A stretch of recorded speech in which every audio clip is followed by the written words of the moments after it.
Hi, my name's Andrew, this is my van Morpheus, and today we're going to be installing a massive bonded cargo door window to let some beautiful natural sunlight in for van life, preferably without making a $50,000 mistake. Back in June, I bought a Ford Transit to work and live in, but honestly, the cargo area felt less like a tiny home and more like a metallic bat cave. So I bought a cargo door window from Van Life Outfitters, which came in less than a week, and then read like 20 different articles and videos to find the best install methods. FYI, I put links down below to all the tools I'm going to use for the install. Finally, before starting an install, I found it helpful to write down a step-by-step plan, and then pick a day where it was hopefully going to be dry for at least 24 to 48 hours after finishing.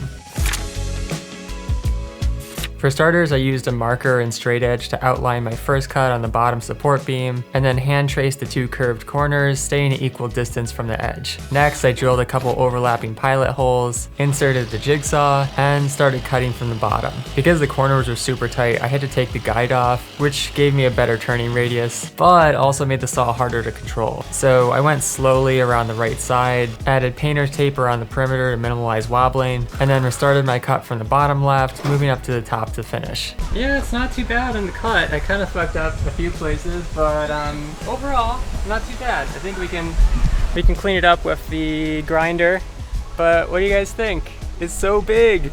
Not wanting to leave jagged exposed metal, I cleaned the edge up with a die grinder and sanding disc, blew any stray shards out of the crack with a shop vacuum. FYI, a compressed air can can also work. Picked up the floor debris with a HEPA filter vacuum, and then wiped the edge down with rubbing alcohol, which I let dry for a few minutes. After that, I covered the raw metal with a tiny bit of rust paint using a foam brush. Once the paint dried, I gently tapped the rubber edging into place, working around all the way, and then trimmed the end, erring on the side of too long at first so I didn't ruin the whole thing. Technically, the paint's supposed to dry for 2 to 5 hours, so you might want to leave the trim lock off until after you finish the window, and then maybe even add a second coat the next day. And check the weather one more time because there was no going back after the next part. Having confirmed the fit, I wiped both the outer van metal and inner window frame with a cloth, and then cleaned each of them with rubbing alcohol. Once that dried, I placed some painter's tape on the outside of the van metal, and then applied a thin layer of adhesive primer, leaving a 1/2 inch or so gap on each side and allowing it to dry for 10 minutes. After that, I laid down the adhesive with a caulking gun and a Tootsie Roll sized 1/2 inch bead around the outer edge of the van window frame, again leaving a 1/2 inch gap and making sure to overlap anytime I stopped. Just remember, the key to a good seal is to make the bead as consistent as possible. Using the vacuum grips, I lined the window up with the opening, bracing myself on the stepladder for support, and making sure not to touch the adhesive until I had it centered, at which point I pressed it gently, only making small adjustments so as not to smear the adhesive, and then used a free hand to attach the tape to the van for security. With the windows positioned, I used my palms to gently press around until the edges lined up evenly with the rims of the van metal, leaving about a 1/4 inch or so of space for airflow. FYI, you want to apply pressure gradually because pushing too far in and then having to pull the window back out could ruin the seal. Alright, let's go see what it looks like inside.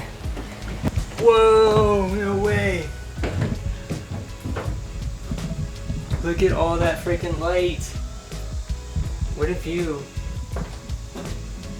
Yeah, it definitely brightens the whole place up. I feel like this is going to be a really good fill light for filmmaking, you know, because it was so dark in here before, but now you've got the light from here, you've got a big light there, then we're going to put those windows in, and we're going to have a little studio. After 3 to 4 hours, the van was technically okay to drive, but just to be safe, I left it in the driveway with a makeshift tarp tent over the roof and side to protect the window from rain, which kept it dry for a full 72 hours until I did the final leak test with a garden hose.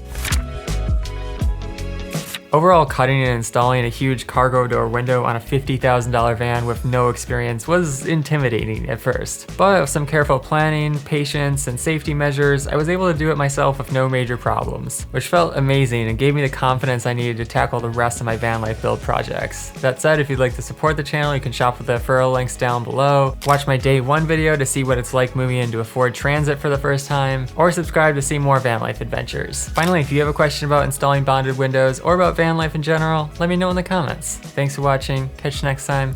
Peace!